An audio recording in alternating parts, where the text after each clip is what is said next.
إن الحمد لله نحمده ونستعينه ونستغفره ونعوذ بالله من شرور أنفسنا ومن سيئات أعمالنا من يهده الله فلا مضل له ومن يضلله فلا هادي له أشهد أن لا إله إلا الله وحده لا شريك له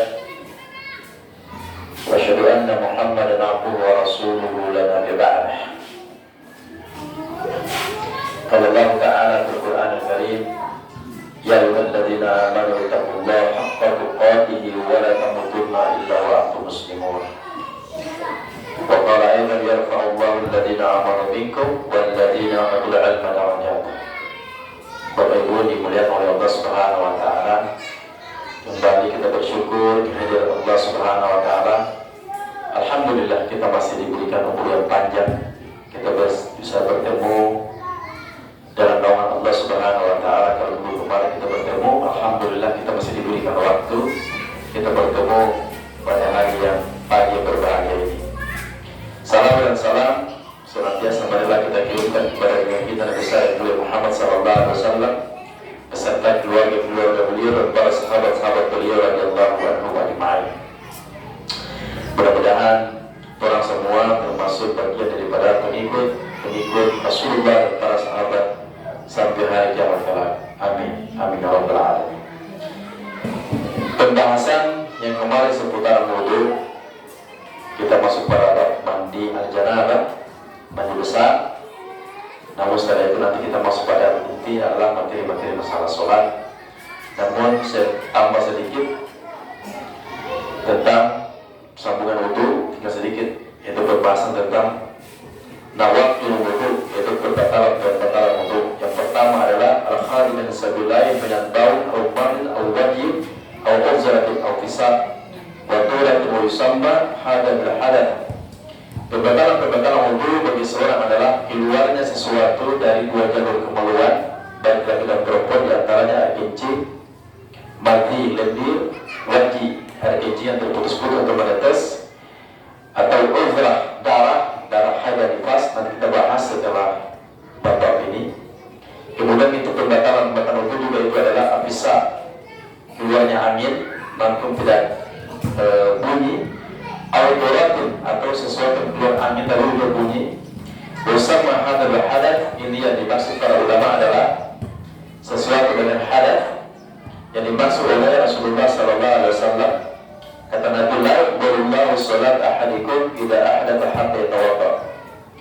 Bahwasanya Allah tidak akan menerima salat seorang muslim baik laki dan perempuan apabila seorang itu berhadath hingga dia berwudu kembali, baru Allah menerima salatnya. Yang kedua, pembatalan wudu itu adalah an-nawmu thaqil idza kana sahibu mubtadi'ah. Maksudnya adalah pembatalan wudu itu adalah tidurnya seseorang dalam kondisi yang nyenyak. Dia berwudu sementara dia mau sholat, menunggu sholat yang berikutnya. Namun setelah itu dia tertidur, maka dia kembali untuk berwudu, lalu dia bisa melaksanakan sholat berikutnya. Kata Nabi sallallahu alaihi wasallam dalam sebuah hadis, "Faman nama falyatawadda." Siapa yang tertidur, maka hendaklah dia berwudu kembali. Artinya dalam kondisi dia mau sholat, misalkan kalau seorang itu dia mau sholat, dia mau sholat lalu tertidur, misalkan dia sholat zuhur, dia menunggu sholat asar, di antara zuhur dengan asar atau maghrib dengan isya dia tertidur, maka dia wudu kembali. Berbeda dengan dia pulang ke rumah sudah selesai sholat, biar dia bakal wudu, tidak wudu, tidak jadi bersolat. Ini menyangkut dengan perkara sholat misalkan. Yang berikutnya pembatalan wudu adalah istitarul akil wa qada syu'urul amma wa syukur wa junun. Seorang sudah wudu, dia mau sholat tapi tiba-tiba gila atau berpingsan, ya, atau dia dalam kondisi tidak mabuk, tidak menyalakan diri, maka wudunya batal. Pembatalan wudu berikutnya itu adalah masjid zakar wa batnu kaf wal asabi'.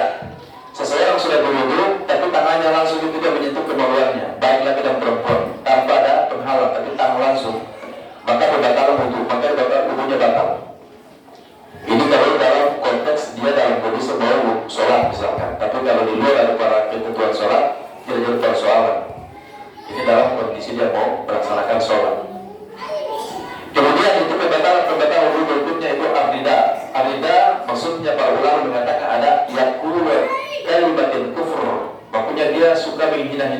misalkan, hina-hina sunnah, hina-hina misalkan orang hina-hina berbusana muslim, hina-hina tentang syariat Allah, maka wudhunya batal, ya, wudhunya batal. Bahkan Allah mengatakan dalam surah Az-Zumar ayat 65, la in asyrakta la yahbatanna amaluka. Sekiranya kalian mempersekutukan Allah, maka lenyaplah seluruh amalan-amalan kalian yang kerjakan. Kemudian itu kalau kita sementara berwudu mau sholat, lalu ada juga satu hal yang bisa membatalkan wudu kita, yaitu adalah makan daging sembelihan. Kalau kita makan daging sembelihan itu batal, ya. Tapi di sini maksudnya adalah makan daging onta, ya. Kalau misalkan ibu berangkat haji dan umrah, di hotel dipersiapkan daging onta, mau sholat misalkan di Masjidil Haram, tiba-tiba sudah wudu, makan itu batal wudunya, ya. Jadi harus berwudu kembali. Atau sementara mau tawaf di Ka'bah, tiba-tiba disuguhkan itu makanan onta, maka batal wudunya, ya. Maka wudu kita batal. Berbeda kita makan daging onta jam 7, tapi kalau jam sholat tidak jadi persoalan. Tapi ini maksud adalah dalam konteks mau kita mau ibadah. Yang berikutnya pembatalan wudu adalah masul mar'ah bisyahwat. Seorang suami menyentuh istrinya dengan syahwat. Mohon maaf, misalnya ada niat untuk berjima atau meraba-raba istrinya dalam konteks dia sementara berwudu, maka wudunya batal. Dan dia tidak mandi janabah, hanya mencium dan sebagainya, ada syahwat, wudunya batal. Kalau di luar daripada konteks dalam itu mau beribadah cuma sekedar cium dan sebagainya, terjadi persoalan, ya. Tidak ada persoalan. Tapi antara maghrib dengan isya, lalu dia suami melakukan hal-hal demikian, maka wudunya batal. Kemudian yang dianjurkan untuk berwudu adalah orang-orang yang sering keluarnya air kencing, ya, sering air kencing, ya. Kemudian itu sering misalkan kentut misalkan. Kalau dia mau wudu, dia mau sholat, wudu terus jaga wudunya, itu dianjurkan. Yang berikutnya adalah kalau kita mau berwudu, jaga wudu kita dianjurkan adalah ketika kita memandikan mayat atau mengantarkan mayat ke makam, maka alangkah bagusnya kita berwudu atau kita mandi, ya. Itu yang menjaga kita punya taharah. Baik, kata ibu kepada Allah Subhanahu Wa Taala. Selesai wudu, saya masuk pada bab al-ghusla, mandi janabah, ya. Mandi janabah saya rasa kita semua sini sudah berpaham. Bapak dan Ibu sudah punya pengalaman masalah mandi janabah, cuman saya ingin memberitahukan sesuai dengan konteks sunnahnya. Konteks sunnah sesuai dengan kaidah Islam. Apakah nanti kita lihat di sini sama yang kita lakukan atau tidak? Ada 4 pelajaran. Pelajaran pertama adalah syariat mandi dan penjelasan mandi dan kewajiban mandi. Pertama, penjelasan pertama adalah syariat mandi janabah. Para ulama menyatakan al-ghusl masyru'un bil kitab wa sunnah. Mandi disyariatkan dalam kitab dan sunnah, ya. Dalam firman Quran, dalam Al-Quran surah Al-Maidah ayat 6, wa in kuntum junuban fatahharu. Jika orang dalam kondisi junub, maka hendaklah bersuci. Junub di sini maksudnya adalah laki-laki yang baru mimpi basah, perempuan yang baru haid pertama misalkan, atau yang sudah berpengalaman, dia dalam kondisi junub, atau suami istri berjima, maka dia tidak boleh masuk di area tempat sholat misalkan. Itu dimaksud dengan junub, maka Allah fatahharu, maka hendaklah mereka bersuci.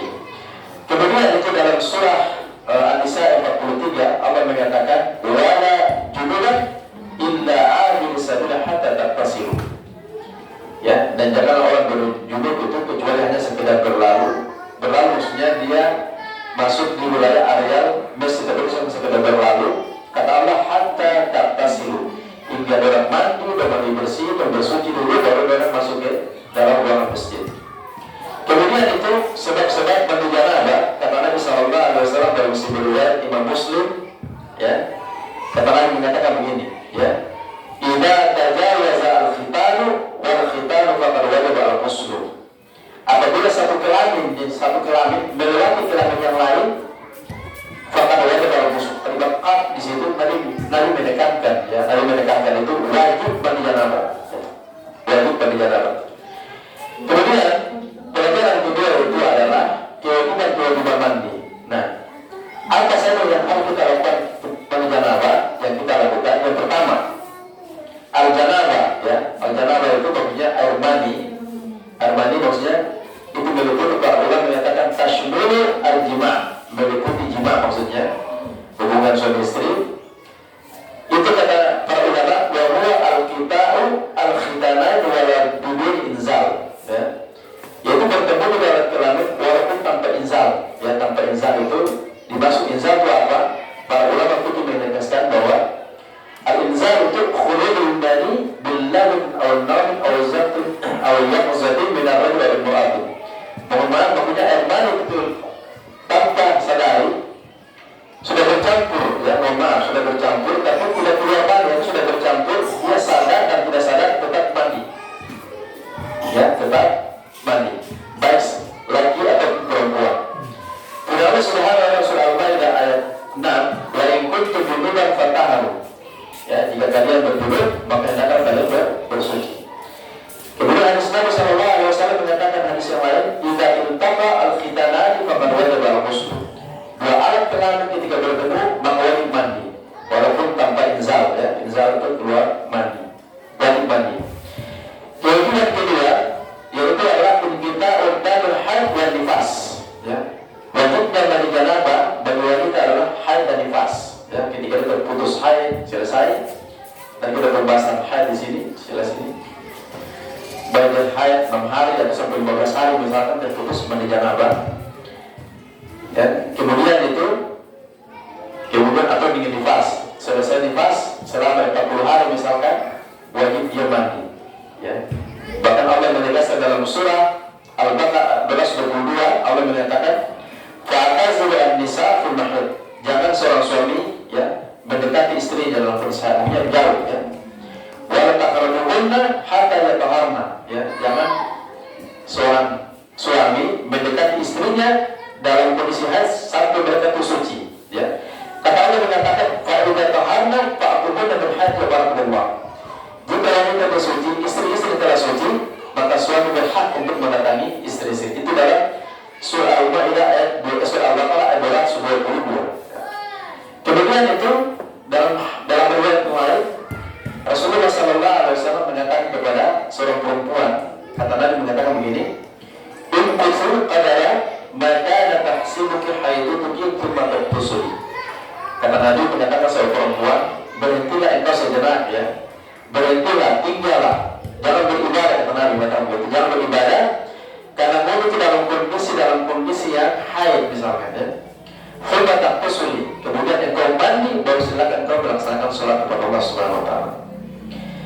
Kemudian wajib mandi janabah yang berikutnya adalah ad-dukhul fil Islam, faman dakhala fil kufar ila Islam wajib alaihi an yattasila li amrihi.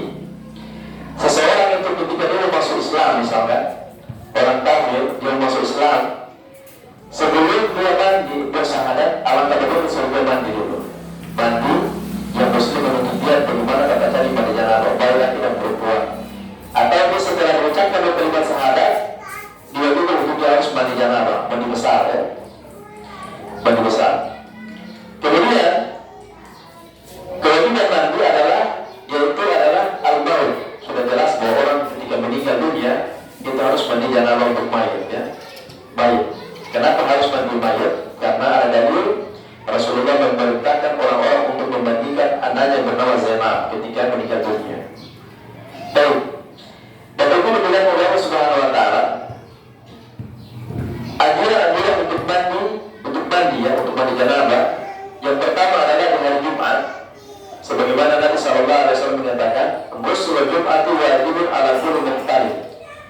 Wajib mandi, ya, bagi seorang laki-laki yang sudah balik hari Jumat. Kemudian itu dianjurkan untuk mandi untuk ihram, yusannu liman arada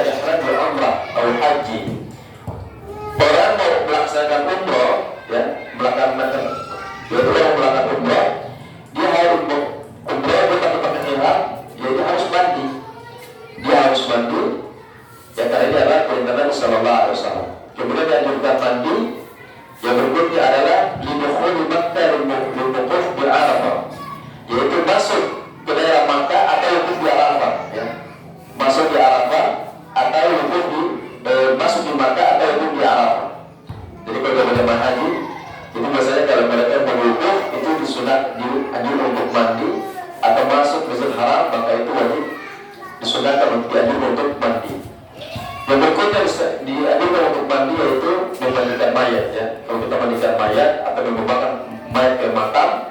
Setelah itu kita dianjurkan untuk mandi. Penegasan yang berikutnya yaitu adalah kewajiban mandi, sunah-sunah mandi, dan makruh dalam mandi janabah. Yang pertama, mandi janabah harus dengan niat, ya. Niat itu para nabi baca-baca, yang tadi dalam hadis saja, baca bismillah yang mungkin dalam hati, baca dalam hati niat untuk mau menghilangkan hadat besar, ya. Itu sudah dapat niat. Karena seorang itu sesuai dengan niat tanpa harus dilakukan dalam hati saja itu sudah niat. Kata Nabi, innamal a'malu binniyati wa innamal likulli imri'in ma nawa. Segala amal terbuat tergantung niat. Kalau seorang itu dia mandi janabah, dia dapat pahala. Kalau seorang itu dia junub, dia mandi tanpa menghilangkan hadat, maka dia tidak dapat pahala. Salatnya pun tidak sah, tergantung niatnya. Yang berikutnya, kewajiban mandi bagi kembali Allah, ta'lim wasaril jasad bil ma'. Mengguyurkan, meratakan air ke seluruh tubuh, ya, dengan cara menggosok. Kemudian itu menyala-nyala jari, menyala-nyala rambut. Kemudian itu masukkan air semua ke tubuh dan sampai pusat semua ke air. Kemudian yang sudah mandi, yaitu adalah mengucapkan baca bismillah, mencuci kedua telapak tangan, ya, sebelum kedua telapak tangan masuk ke dalam bejana. Kemudian itu dimulai dengan menghilangkan kotorannya. Kemudian mendahulukan anggota-anggota wudhu. Tidak anggota-anggota wudhu didahulukan dulu, baru kita membasuh anggota tubuh. Kemudian sunahnya juga berguna-guna dari intisyak. Intisyak itu masukkan air ke dalam hidung. Nah, ini makruh yang mandi janabah. Seorang junub dimakruhkan dalam janabah diantaranya al-israfu bil ma', boros-boros dalam menggunakan air. Karena Rasulullah itu cuma hanya dia 4 sah, satu sah. Berarti 4 telapak tangan. Kalau orang sini kan banyak air, ada air laut, air sumur, air kali. Ya. Kalau tidak ada air, kita menggunakan 4 mud tangan. Yang berikutnya, mandi di tempat yang ada najisnya. Ya, kalau kita mandi janabah di kamar mandi harus hati-hati. Ini bukan haram tapi makruh. Makruh itu boleh saja, tetapi kita mungkin ya Allah tidak suka. Tapi mungkin ada berceceran najis-najis kalau kita mandi janabah itu dikhawatirkan dan sampai mandi najis tadi dia menetes kembali ke tubuhnya badan. Yang berikutnya, mandi tanpa menutup dinding, ya. Mudah-mudahan kalau sini kan sudah punya rumah, ya, fasilitas mungkin tertutup dinding. Tapi dimakruhkan itu kalau mandi janabah bagi laki-laki mungkin untuk perempuan mohon maaf mungkin di luar, bagi kain dada orang lihat itu punya tidak boleh, makruh, harus tertutup, ya. Sebagaimana Maimunah istri Nabi Sallallahu Alaihi Wasallam itu, dia mungkin habis Rasulullah mungkin habis janabah dengan Maimunah. Jadi ceritakan bahwa Maimunah itu dia menutup Nabi dengan kain, terpel seorang tidak lihat. Pada zaman dulu kan tidak ada mungkin fasilitas seperti kita, itu ditutup sehingga Maimunah Rasulullah mandi, Maimunah menutup jadi seorang tidak melihat. Kemudian kata Nabi Sallallahu Alaihi Wasallam menyatakan, Inna Allah azza wa jalla hayyun sitir. Allah itu dia malu dan Allah tertutup, ya.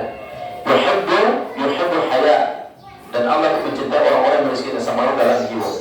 Jadi kalau kita punya rasa malu dalam jiwa, punya rasa malu lah, maka itu Allah sangat cinta kepada orang tersebut. Kemudian makruhnya mandi janabah itu mandi di air yang tenang. Jadi kalau air tidak mengalir, boleh hukumnya tapi makruh. Jangan sampai orang ambil air minum di situ, orang bercuci di situ, lalu ada orang janabah habis haid, habis nifas, habis hubungan suami istri misalkan, cari air tak jebur di air yang tergenang, itu dimakruhkan. Nabi menyatakan dalam hadisnya, la yaktasilanna ahadukum fil ma'i da'im wa huwa junub. Jangan seorang itu mandi dalam kondisi mandi dalam air yang tergenang sementara dia dalam kondisi junub. Bapak Ibu dibilang oleh Allah Subhanahu Wa Taala, saya bacakan itu tentang cara-cara mandi janabah. Nanti ibu bisa praktek sendiri. Kalau ibu sudah tahu nanti disamakan apa sama dan sunnah atau tidak. Pertama, cara mandi janabah laki-laki dan perempuan tidak berbeda. Pertama berniat, niat menghilangkan hadas dengan cara mandi, kemudian itu membasuh kedua telapak tangan 3 kali, beristinja, membasuh di bagian area kemaluan dan kotoran, kemudian berwudu, ya. Berwudu, wudunya itu kecil. Illa rijlai, kecuali kaki. Jadi kalau kita mandi janabah sudah disuruh kaki baru kita cuci pada jadi persoalan. Karena habis mandi baru kita cuci kakinya. Itu boleh. Ini sesuai dengan riwayat Aisyah radhiyallahu anha. Nabi kata Aisyah menyatakan, karena Rasulullah sallallahu alaihi wasallam idza arada an yaktasila min al-janabah bara'a yaktasila yadayhi hatta yudkhilu ma fi ina. Dahulu kata Nabi sallallahu alaihi wasallam ingin mandi janabah, beliau memulai membasuh kedua tangannya, kemudian setelah itu beliau membersihkan ya kemaluannya, kemudian lalu berwudu. Wudunya itu untuk melaksanakan sholat. Setelah itu beliau mengalirkan air ya, air ke rambutnya, kemudian itu dengan 3 kali cidukan ya, ciduk seperti itu, kemudian meratakan air ke seluruh anggota tubuhnya. Itu cara mandi. Yang berikutnya, hal-hal yang tidak boleh dilakukan oleh orang yang berjanabah, haid, nifas, ya, atau mandi basah, atau jima. Sebelum dia mandi, dia tidak boleh melakukan hal yang berikut. Yang pertama, membaca Quran. Membaca Quran dalam haid tidak boleh. Ya. Kecuali baca A'udzubillahi minasyaitonir rajim, itu boleh. Kalau dia baca Quran, itu tak boleh. Lalu menyatakan la taqra'ul haid wa la yu'minu syai'an minal Quran. Jangan orang yang haid dan nifas itu membaca Quran, ya, baca Quran. Kemudian Ali bin Abi Thalib dia pernah menyatakan begini, karena Rasulullah sallallahu alaihi wasallam berqur'an dengan Quran ala kulli hal, ma la yakun junuban. Nabi itu dia membacakan kami Quran dalam segala hal, segala keadaan, tapi dulu dalam kondisi tidak junub. Yang berikutnya, orang yang berjunub, mimpi basah, habis berhubungan suami istri, haid, nifas, tidak boleh masuk masjid kecuali dalam kondisi darurat. Misalkan kita indikan di masjid bulan Ramadan, ya, istri telepon suami misalnya, suami telepon istri, tolong bawa saya punya mertua dan salam ke masjid. Istri menyatakan, saya tidak bisa masuk, saya tidak ada halangan. Boleh nanti terdapat, tapi hanya di luar saja, di luar. Karena kenapa? Surat Al-Nisa ayat 43 tadi Allah bilang, wala junuba illa abid sabil hatta taqtasim. Jangan orang junub masuk masjid kecuali hanya sekedar berlalu hingga mereka suci baru bisa mandi. Yang berikutnya yang tidak boleh dilakukan oleh orang janabah, sholat fardu atau sholat sunnah, itu tidak boleh. Dan Quran Allah menyatakan, ya ayyuhal ladzina amanu la taqrabus sholata wa antum sukara hatta ta'lamu ma taqulun wa la junuban illa abid sabil hatta taqtasilu. Wahai orang beriman, jangan kalian mendekati sholat, ya, mendekati sholat dan kalian itu dalam kondisi tiada, habis mengucap tikus misalkan, hatta ta'lamu, hingga kalian pun mengetahui apa yang kalian baca, ya. Karena kalau orang belajar itu, ada orang mabuk, dia baca, pernah jadi sholat, jadi belum sholat, mabuk, dia baca Al-Fatihah sampai tak boleh balik, karena belajar, ya, dia tak boleh balik, tak tahu pola tadi apa, orang suku berada belajar, ada begitu. Ini Allah larang. Kemudian itu Allah menyatakan wala junuban, kecuali jangan orang dalam kondisi junub. Junub juga tak boleh, kecuali mereka dalam kondisi mandi. Yang berikutnya terakhir adalah orang yang berjanabah tidak boleh menyentuh mushaf Quran ini. Misalkan kita menyentuh dalam kondisi janabah, ini tak boleh. Bahkan para ulama menyatakan juga tongkat juga bisa ini. Menyentuh juga tak boleh. Tak boleh menyentuh baik dengan tongkat, dengan apa, tangan tak boleh. Ini dari surat Al-Waqi'ah. Al-Waqi'ah menyatakan begini, innahu laqur'anun karim. Sesungguhnya Quran itu adalah kitab yang mulia, kitab yang penuh. Kitab Al-Quran itu dipelihara, ya, dijaga di tempat yang bertujuh, la yamassuhu illa mutahharun, ya. Tidak boleh menyentuh Quran kecuali orang yang bersuci. Kemudian kata Nabi sallallahu alaihi wasallam menyatakan dalam sebuah riwayat Imam Ad-Darqutni dalam kitab sahihnya, Nabi menyatakan la tamassa Quran illa wa antum tahir. Jangan menyentuh Quran kecuali dalam kondisi junub. Ini saja yang bisa sampaikan Bapak dan Ibu. Kalau mau ditanyakan, kalau bisa bertanya kepada Allah Subhanahu Wa Taala. Mudah-mudahan Allah memberikan kita karunia umur yang banyak, kita bertemu kembali dalam naungan yang akan datang untuk mengkaji kitab-kitab Islam sebagai amal yang kita di hadapan Allah Subhanahu Wa Taala. Bismillahirrahmanirrahim. Alhamdulillahirabbil alamin. Wassalatu wassalamu ala Rasulillah wa alihi wasallam. Allahumma ighfir lana wa liwalidayna warhamna kama rabbayana shaghira. Allahumma inna nas'aluka 'ilman nafi'an wa rizqan thayyiban wa 'amalan mutaqabbalan. Allahumma inna 'ala dzikrika wa syukrika wa husni 'ibadatik. Allahumma ansurna 'ala al-mujahidin fi Palestina. Allahumma ansurna 'ala al-mujahidin fi Gaza. Rabbana atina fid dunya hasanah wa fil akhirati hasanah wa qina 'adzabannar. Subhanallah wa bihamdika asyhadu an la ilaha illa anta astaghfiruka wa